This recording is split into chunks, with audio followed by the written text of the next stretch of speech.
if I look at our 20 years together, because we've shared this journey, I've been here on rainy days and sunny days. Yeah. You call, I come, and I got a point of view.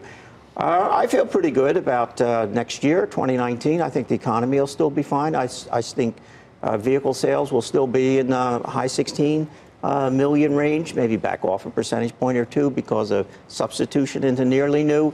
For the industry, the shift to trucks of approaching 70% in August, actually broke through 70%, really underpins the profitability of the U.S. market.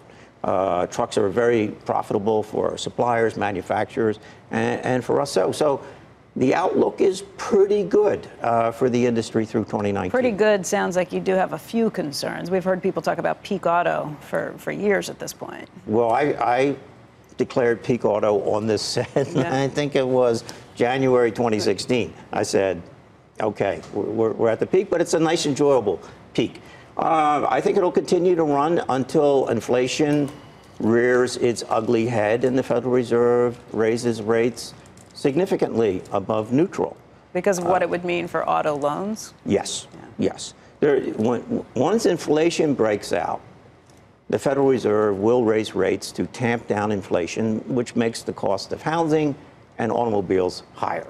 And that will have an impact on the business. What's neutral? But there's no sign of inflation at the moment. And Joe, to your point, what is neutral now? Neutral is much lower than what it was. Is it just the new normal? Ago. Really? 3.5%. There's a new. Well, if GDP goes up more than it was for that period, more than the people said it can't go above 2% anymore because of, I don't know, productivity and population or whatever reasons they use. What if it goes back to a consistent 3%, which we're all hopeful for? Obviously, then the new normal wouldn't be as low as we are right now, would it, for rates? No, I think inflation has really been stabilized. So, there's no sign. The whole key question is the labor market. And so far, we really have a Goldilocks situation where you have people who left the labor force returning.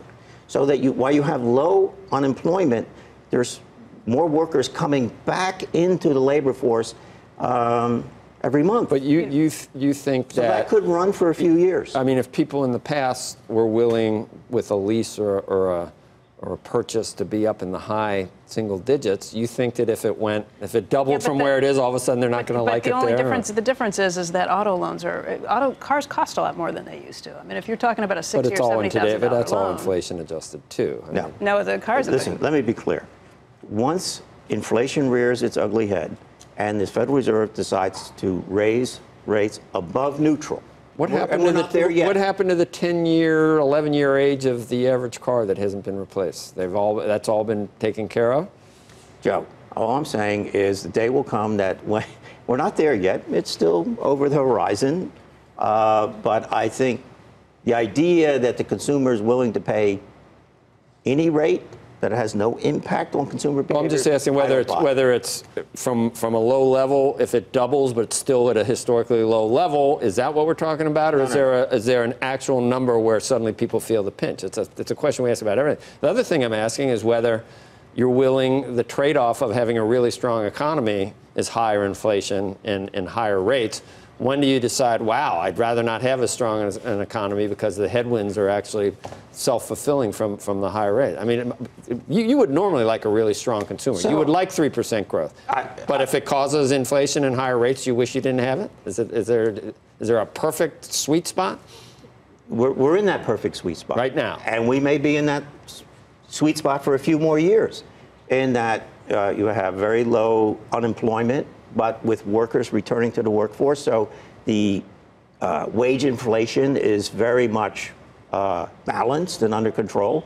So this could go on for quite some time. By the time it's over, will we be like walking around and not hearing any cars because everyone's driving around those electric vehicles and you just don't even know you're outside because you don't hear any cars anymore? You certainly don't hear any muscle cars. Is the transition happening or not yet? Yes. No. We're in Audi yesterday. We're past the inflection point on electrification.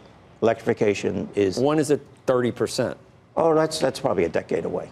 Only 10 years? 10 to 20 years away. 30% of what's sold, not 30% of the cars on the road. It's going to be all Teslas, or there's going to be some Audis, some BMWs? Well, I think if Tesla's there, that would be quite something. That would be impressive. So there's going to be 30%. Wait a minute. So that's another way to look at it. Well, that's a statement right there. So there's going to be 30% electric cars, but maybe none of them are going to be Teslas? Well, we'll have to see. Because of the hat that his brother wears. Yeah.